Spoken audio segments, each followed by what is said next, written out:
Alors, date importante, de 8 et 9 juillet 2023 pour le trajet. Ce qui concerne le trajet cette année, on avait fait un sondage auprès des participants pour voir qu'est-ce qu'ils avaient aimé l'an passé, qu'est-ce qu'ils leur avait... C'est sûr que la météo, ils avaient tous adoré ça. On s'entend que l'année passée, c'était météo extraordinaire pour les cyclistes. Alors, il y en a qui nous ont demandé d'établir des boucles, c'est-à-dire de rallonger un petit peu pour les athlètes, ceux qui roulent un petit peu plus vite que la moyenne des autres. Alors, c'est pour ça qu'on a un parcours de 315 km.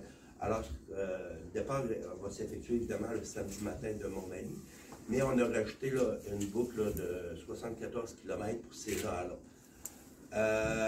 Bon, ça a connu un tel succès qu'on s'était limité à 3 pelotons. C'est déjà complet pour cette portion-là. Alors, pour les autres, c'est un parcours de 240 km qui nous amène de Montmagny le samedi matin 8 en direction de Rimouski. Et on va arrêter à Rivière-du-Loup pour le souper du samedi avec des ravitaillements aux 40 et 50 km. De porte-parole du Grand Desjardins. Donc, Desjardins est fier de présenter la 25e édition.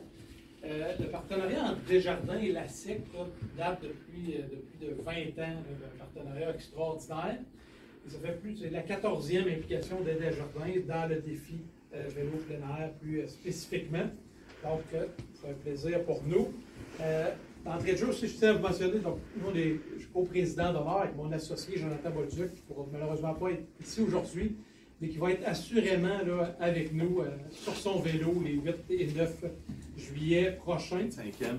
On a été très audacieux, le comité organisateur, parce qu'on veut un minimum de 150 cyclistes pour l'événement. L'année passée, on était 85. Souvenez-vous, on est revenu dans le présentiel l'an dernier, après 2 années où on le faisait de façon, à cause de la pandémie, on disait aux gens, ben, inscrivez-vous, mais faites-le à votre rythme quand vous allez vouloir le faire. On avait appelé ça ton défi vélo. C'est un côté qui revient encore cette année, mais pour le défi, c'est une augmentation de 76% du nombre des cyclistes par rapport à l'an dernier, qu'on en avait 85. Fait que, comment s'inscrire? C'est pas vraiment compliqué. On peut s'inscrire d'ici le 8 juin en allant sur défivélopleinair.org.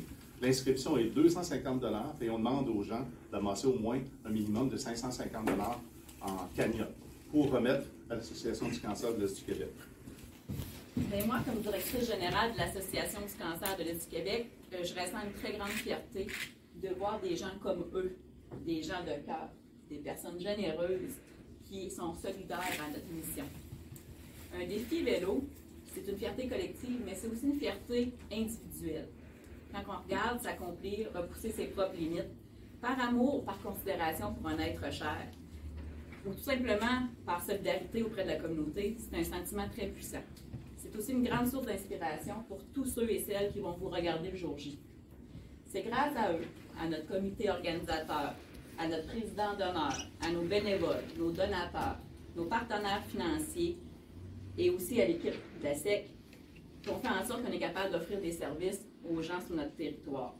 De la Pocatière aux îles de la Madeleine, de Tadoussac à Blanc-Sablon, et des services qui vont aider les gens à se sentir mieux physiquement et psychologiquement. Chaque année, notre association doit ramasser 1,7 million de dollars en dons pour répondre aux besoins des gens atteints et leurs proches. Mais grâce à des activités comme le défi vélo plein air et ton défi vélo plein air, eux autres ils contribuent directement à l'atteinte de nos objectifs globaux. Plus profond de mon cœur, merci d'être solidaire. Solidaire du mieux-être des personnes touchées par le cancer. C'est ensemble qu'on peut faire la différence. C'est vraiment ensemble.